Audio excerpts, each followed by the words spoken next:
예수 그리스도의 속죄 그리고 그리스도의 속죄로 말미암은 새 사람에 대해서 우리가 말씀을 나누도록 하겠습니다.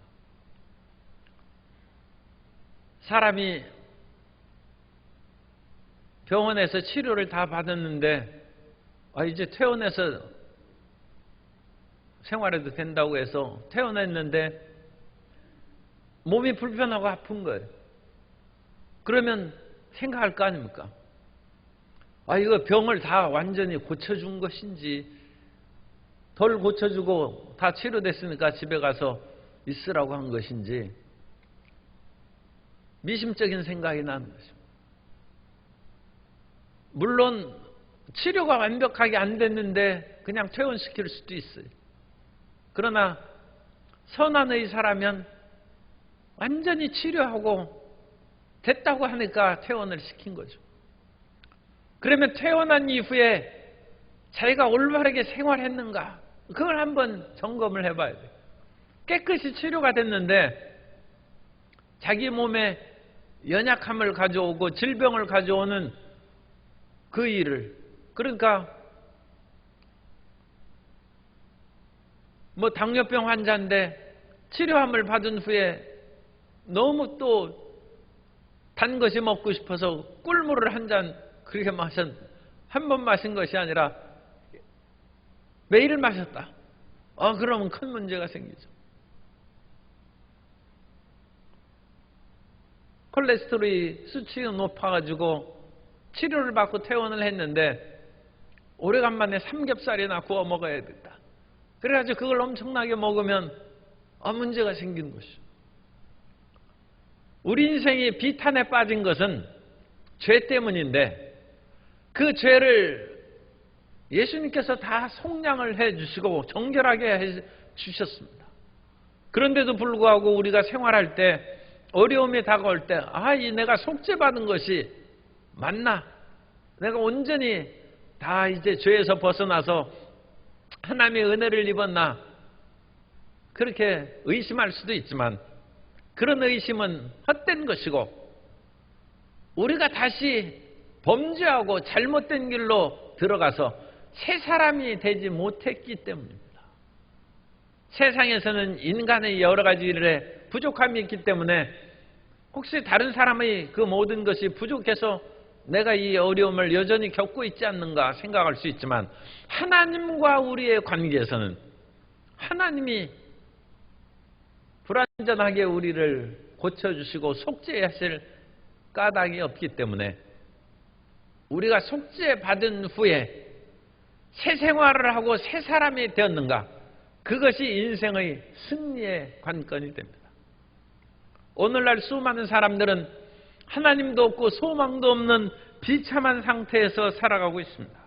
에베소서 2장 12절에 보면 그때의 너희는 그리스도 밖에 있었고 이스라엘 나라 밖의 사람이라 약속의 언약들에 대하여는 외인이요 세상에서 소망이 없고 하나님도 없는 자이더니. 이건 처절한 삶이죠. 세상에서 아무 약속의 언약을 받지 못하고, 그러니까 고통의 늪속에 있는데 구원의 동화줄을 받줄 언약이 없어요. 붙잡을 말씀이 없어요. 그러나 이제 그리스도 예수 안에서 새 언약의 말씀을 주셨고 하나님도 없고 소망이 없던 우리가 하나님을 얻고 영생 구원의 소망을 얻었으니 모든 것이 해결된 것이죠. 그리고 이 위대한 하나님의 역사를 어떻게 이루셨는가?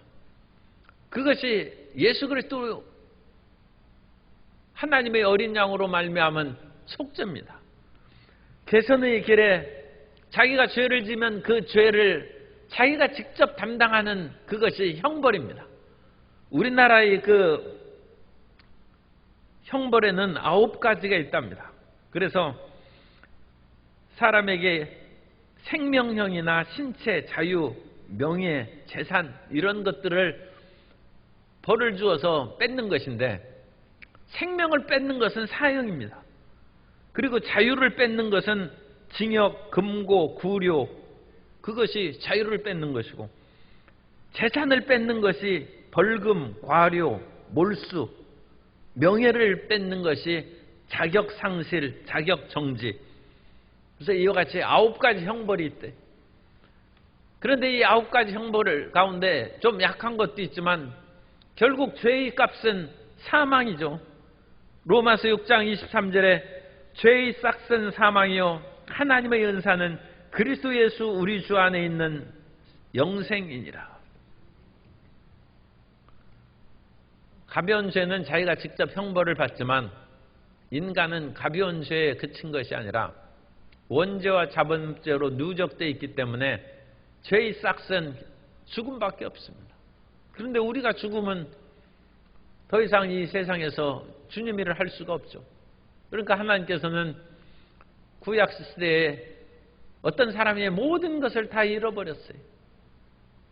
자식도 없고 재산도 없고 다 없앴는데 재산을 물려주는 부잣집 친척이 있어요. 자기 형제가 있어요. 그러면 다 팔아먹고도 없애버린 그 밭을 다시 사주는 거예요. 기업을 물려주는 것이죠.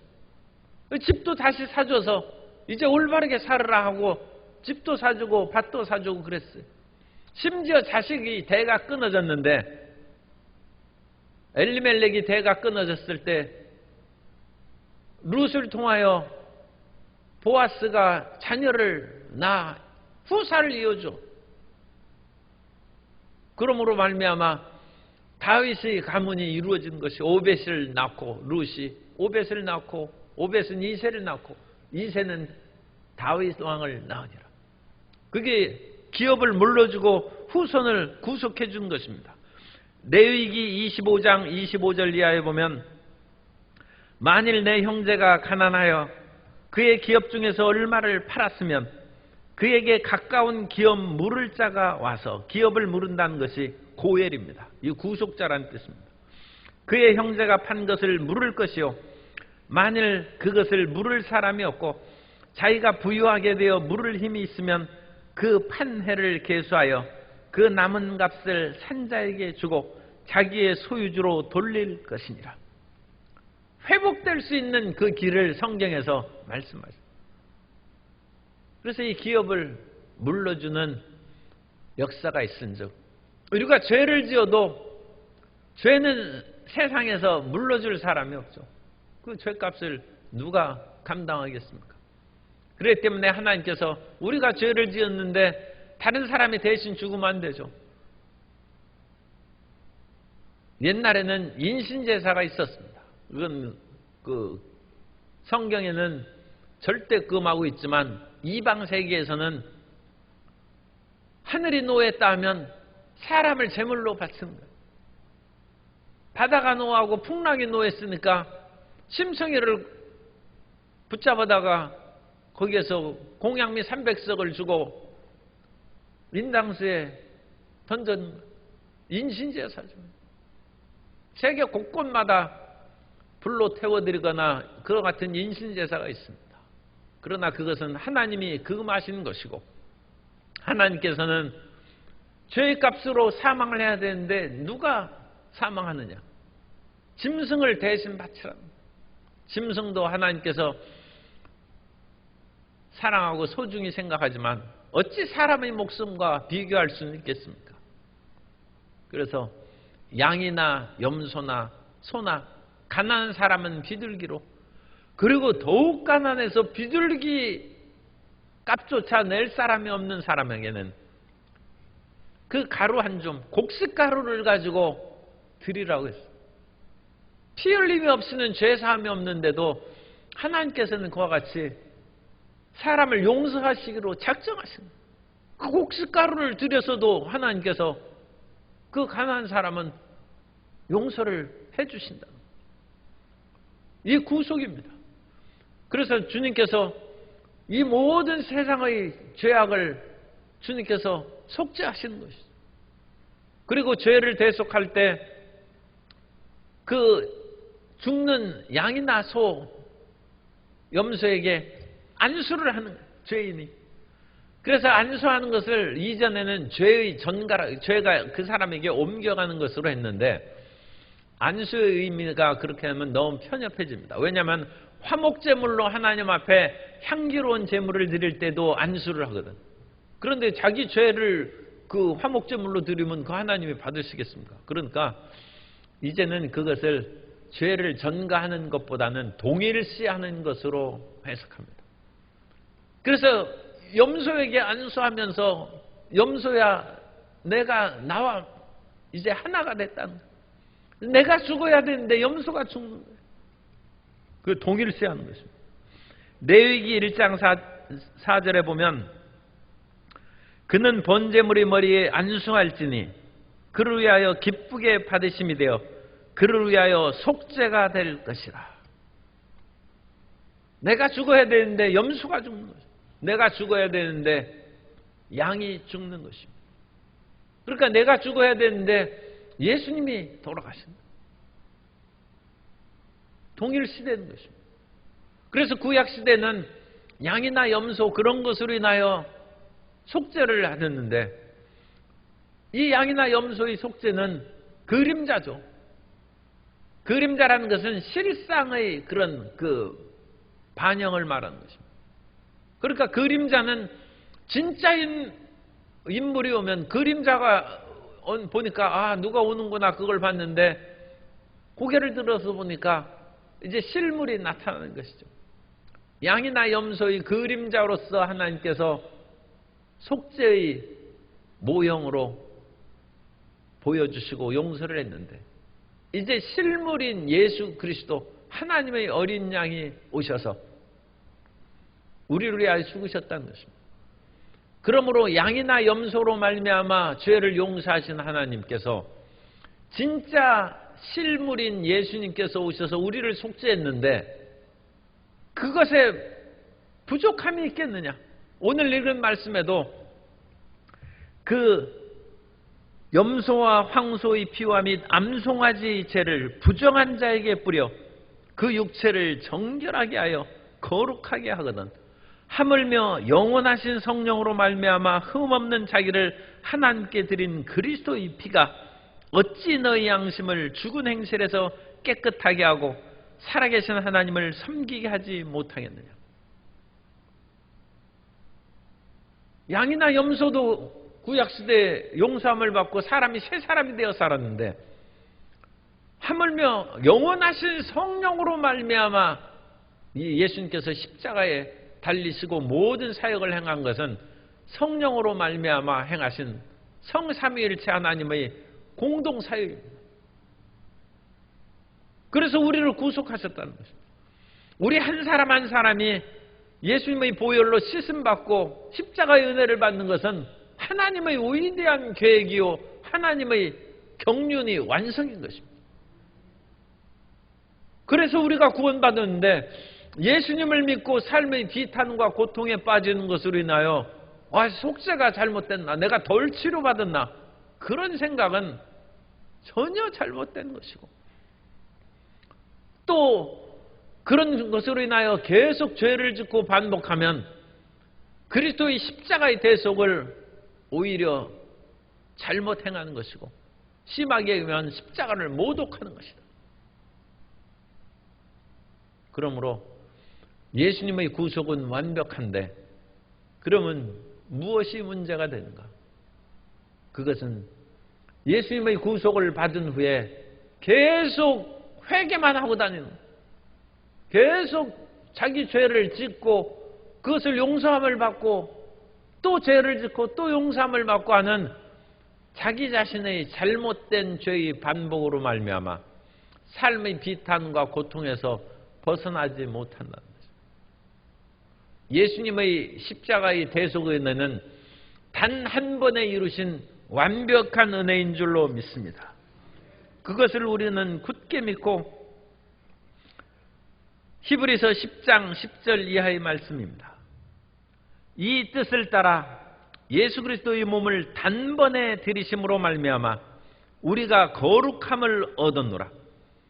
제사장마다 매일 서서 섬기며 자주 같은 제사를 드리되 이 제사는 언제나 죄를 없게 하지 못하거니와 이 제사장의 구약적인 것으로는 부족하다는 것입니다.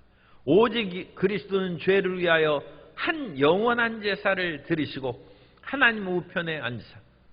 그리스도의 십자가는 완전한 것입니다. 따라서 하세요. 예수님의 십자가로 나는 완전히 구속됐습니다. 완전히 속죄함을 받았습니다.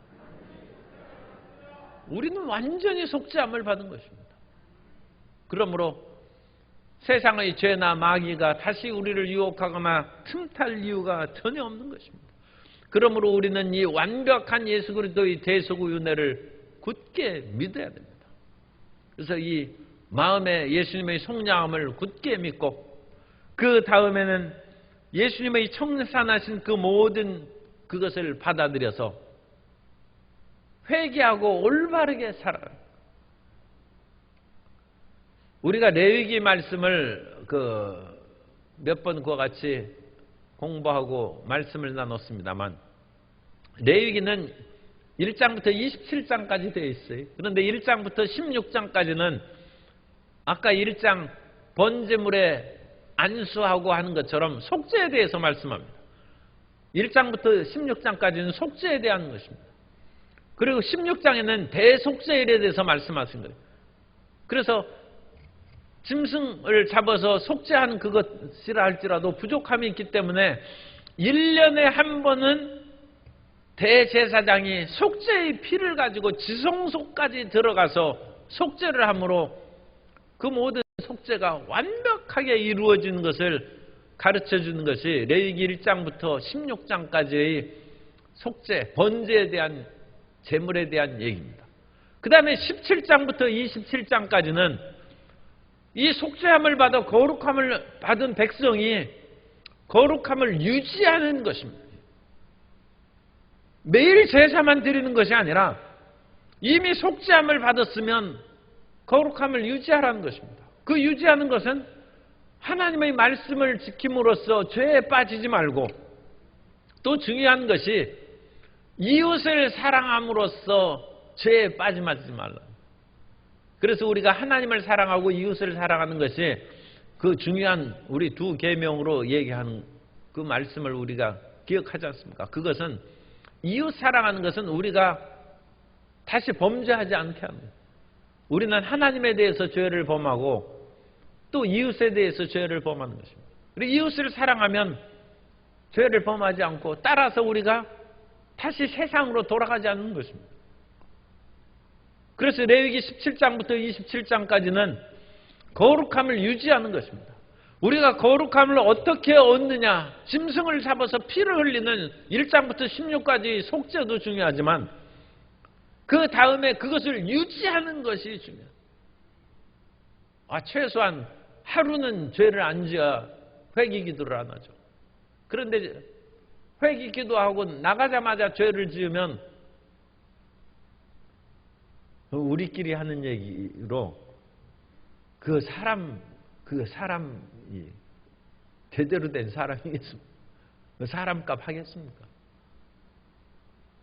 아니 자기 부모님이나 또는 학교 선생님한테 잘못했습니다 용서받고 다음 시간에 또 친구들하고 장난하고 뭐 해가지고 또 그 다음 시간에 선생님한테 너 나와 해가지고 뒤에 가서 손 들고 서 있어. 그래가지고 또 벌을 받았어. 그런데도 안 고쳐지고 다시 세 번째 시간에 또 떠들다 세 번째 3교시 선생님한테 너 이리 나와 하고 손바닥 맞아. 그게 학생답습니까? 사람이 그런 식으로 하나님 앞에 회개하면 회개는 물론 잘 해야죠. 그렇지만 그 하나님이 인정하겠습니까? 저게 어찌 사람 되겠나? 죄를 용서 안 받았으면 일주일은 죄를 짓지 말아야죠. 참 표현이 그렇습니다만 담배를 끊는다고 했으면 일주일은 끊어야지. 그래 끊는다고 했으면 한 달은 끊어야지. 그러면 그래도 그 사람이 의지력이 있고 올바르게 살려고 하는 마음의 결단이 있구나. 오늘 우리 이 세상에서 행복하고 승리하는 삶을 사는 것은 속죄의 은혜를 우리가 받아서 그것을 유지하는 것입니다. 예수님의 속죄는 단 한 번의 영원한 속죄로 완벽하게 드린 것이고, 그것을 받은 우리는 레위기 17장에서 27장에 있는 것처럼 우리 자신을 지키고 살아갑니다.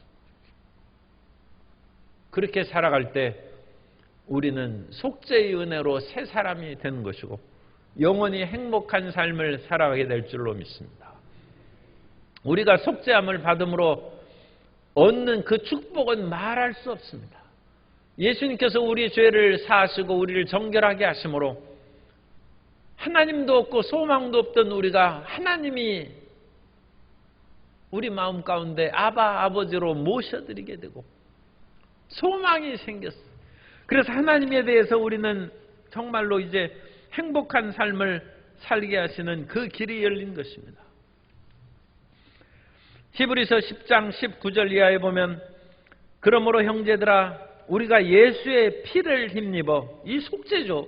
속죄를 힘입어 성소에 들어갈 담력을 얻었나니 그 길은 우리를 위하여 휘장 가운데로 열어놓으신 새로운 살 길이요 휘장은 곧 그의 육체니라. 속죄함을 받음으로 우리에게 살 길이 열렸다는 거예요. 이제 우리는 살 길이 열렸습니다. 예수님의 십자가 대속의 그 은혜로 말미암아 우리의 죽음의 길, 절망과 좌절과 비탄의 그 모든 길이 뚫리고 어두운 암흑이 열리고 빛의 새 길이 가장 단순하게 살 길이 열렸다. 따라서 하세요. 나에게 살 길이 열렸습니다. 예수님의 속죄의 은혜, 살 길이 열렸어요. 더 이상 죄나 마귀가 와서 너는 버림받은 사람이다. 넌 성공하지 못한다. 온갖 것으로 얘기할 때 그것이 정죄입니다. 그것을 허탄한 얘기로 우리는 로마서 8장 2절에서 강력하게 얘기합니다. 이는 그리스도 예수 안에 있는 생명의 성령의 법이 죄와 사망의 법에서 너를 해방하였습니다. 그래서 나는 죄에 대해서 해방했고 사망의 법에서 해방되었다는 것입니다. 질병이 이러다가 내가 죽는 거 아닌가 싶어도 사망의 세력은 떠나갈지어다. 예수님의 속죄의 은혜로 죄와 사망의 법에서 나는 해방되었다. 오직 나는 성령의 생명의 법을 쫓아서 살아가는 사람이다. 그것을 주장하여서 죄에 대해서 이기며 살아가는 것이고, 세 번째, 우리 자신에 대해서 속죄함을 받은 후에 이것을 강력하게 주장해야 됩니다. 히브리서 9장 14절에 하물며 영원하신 성령으로 말미암아 흠없는 자기를 하나님께 드린 그리스도의 피가 어찌 너희 양심을 죽은 행실에서 깨끗하게 하고 살아계신 하나님을 섬기게 하지 못하겠느냐. 이제 우리는 양심이 깨끗해진 사람이 되고 하나님을 섬기기에 부족함이 없는 사람이 되었다는 것입니다. 그러므로 이 죄인이 하면서 하나님 앞에 떨고 나올 필요가 없어요. 우리는 깨끗해진 양심으로 하나님을 섬기는 사람이 되었고, 고린도후서 5장 15절에 있는 것처럼 그가 모든 사람을 대신하여 죽으심은 살아있는 자들로 하여금 다시는 그들 자신을 위하여 살지 않고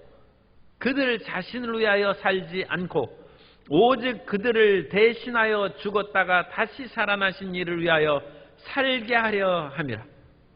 이게 문제죠. 그래서 우리가 예수님의 속죄함을 받고 기도도 응답받고 죄책과 정죄의식에서도 벗어나서 내 맘대로 사는 것이 아니라 나를 위하여 죽으신 예수를 위해서 사는 것이다. 그것이 속죄의 의미입니다. 예수님께서 우리 죄를 속해 주셨는데 이제 속죄함을 받았다고 정말 신나고 기뻐 날뛰는 것으로 끝날 것이 아니라 나를 위하여 죽으신 예수를 위해 살라는 것입니다. 그것이 새 사람으로 살아가는 것이고, 그렇게 살아야 다시 죄에 사실은 얽매이지 않습니다. 우리가 일한들 하나님께서 무슨 우리 일을 통하여 큰 영광을 받으시겠습니까? 우리가 일하는 것은 티끌 같은 것입니다. 그럼에도 불구하고 우리로 하여금 하나님께 충성하고 열심히 일하라는 것은 결국 우리 자신을 위함이에요. 우리가 선을 향하여 나가야 죄에 빠지지 않을 거 아닙니까? 그래야지 우리가 선한다고 해서 하나님이 무슨 큰 영광을 받으시겠습니까? 하나님은 스스로 영광된 분입니다. 그럼 우리가 하나님께 영광 돌린다는 것은 우리에게 용기와 긍지, 자부심을 심어주기 위해서 하는 것이고, 우리는 하나님 앞에 모든 것을 해도 무익한 종에 불과한 것입니다. 너 잘 되라고 하는 것입니다. 우리 자신 잘 되라고 주님께서 하나님께 헌신하라고 말씀하시는 것입니다. 우리가 하나님 앞에 우리 자신을 들여서 새롭게 살아갈 때 다시는 저주가 우리를 틈타지 아니하고 죄가 우리를 틈타지 아니하고 마귀가 다시 우리를 얽매이지 않는 생명의 역사가 이루어질 줄 믿습니다.